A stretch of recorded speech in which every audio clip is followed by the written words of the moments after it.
elements too.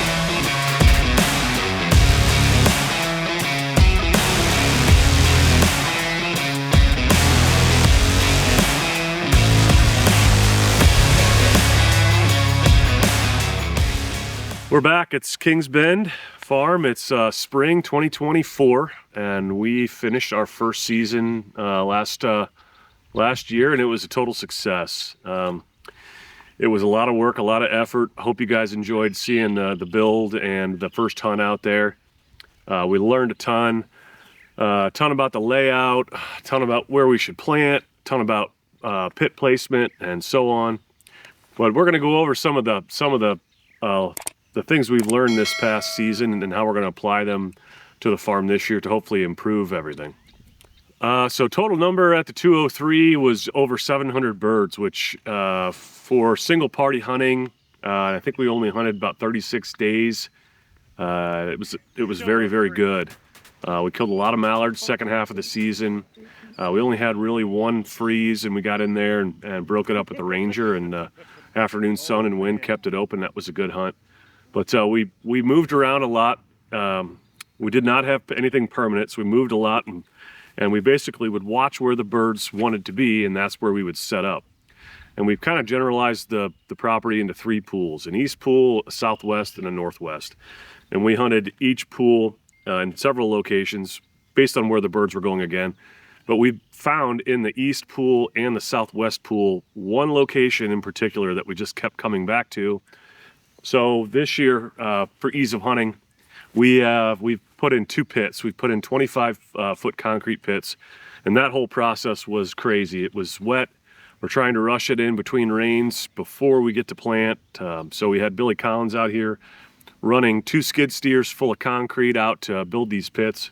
They're tarred, they're backfilled, and we're gonna start building the roof system on them here pretty soon. So last year, we took the whole farm and we put it straight corn. Probably not the best idea for us, given the input costs compared to soybeans, but everything was in corn. This year, we're going to do it differently. We're going to do about 30% corn and the rest beans. And all of the corn we're going to leave. We're just going to harvest the beans. The beans are simply a cash crop for us. They help the wheels go round here. This is a business after all. But we'll harvest the soybeans, we'll leave the standing corn, and then we'll flood. And then the corn path is pretty specific. We mapped out exactly where we wanted the corn based on our pits, based on what we saw last year. We put some blocks, we made some surrounds, some different changes, a lot of changes in which to try and help the birds hide. So the objective is to create corn patterns that you can kill birds in, but also makes them feel comfortable to use while you're not there. And the paths are also as such so that when we enter and we exit, we hopefully bump as few birds as possible. So as you saw last year, we had a pair of track Rangers, and they were great. But I'm telling you, we were really hard on those Rangers. We took them into a shop after season, and the guy working on them said he'd never seen more water in a Ranger in his entire life. So we're going to try and ease off of the Rangers a little bit this year. So we've actually installed 2 boat slips. So we'll have two boats out there this year traversing the property. We'll be able to pull them right up to the pits and drag them off and hide them about 100-something yards upwind from the pit locations. But we've built a boat slip. It's very cool. We'll have electric running to them. We'll be able to plug them in, charge power banks. It's got an overhang. It's got a wind block for north wind. It should be spectacular. Walk right through the warming shack, go out back, and the 2 boats are there waiting for you. So we focused specifically on the 203, which is just a portion of this farm. We're now back at the original piece where we've got a moist soil impoundment. We've got an ag field. We've put oak trees in, clusters of oaks, and then we've got a drainage slough down there with willows that we've been backing up and pushing water out in the field. So we're hopefully get into water management and moist soil management this year and show you how we manage our wetlands. We're headed from the house over to the 203. It's a pretty cool drive. We cut through Department of Conservation land and some private farms, and there's just wildlife everywhere. Just bumped the eagle off the road. This morning I saw groundhogs. There's always snakes, birds, covey of quail this morning also, so it's a fun drive over.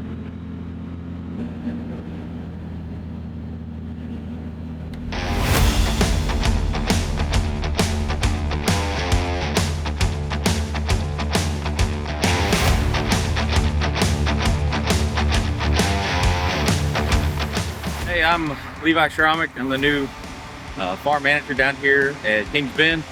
We're standing here at 203. Last week I planted about half the corn here, got rained out, so we're back to finish her up. Last year was all corn. This year we're going to strip the corn and plant beans around it.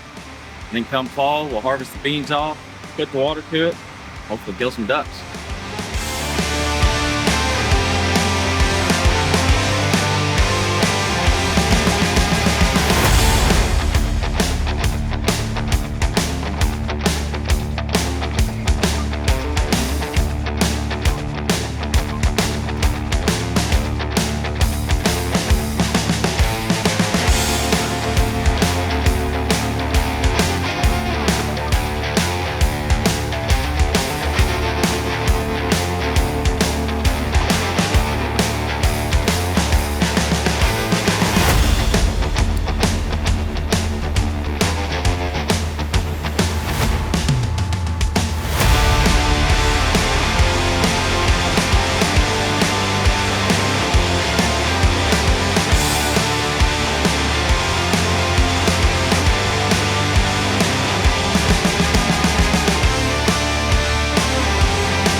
We just wrapped up corn planting.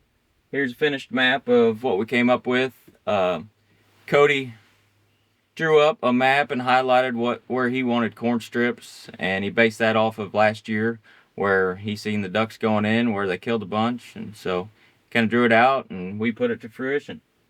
Well, Levi just got through planting this year, and we are over a month behind schedule from rain. Field conditions have just been terrible for us. We've got clay soil out here. It sticks to everything. So finally got the corn and the soybeans in the ground, and we're hoping for the best. But I just looked at my phone, and we got a high chance of tornadoes this weekend. So we'll see what happens here, but we're praying for the best. It's a stormy morning on your Sunday. Flooding concerns up to the north of St. Louis here. Lots of heavy rain. We've seen as much as 7 inches, almost 8 inches of rain.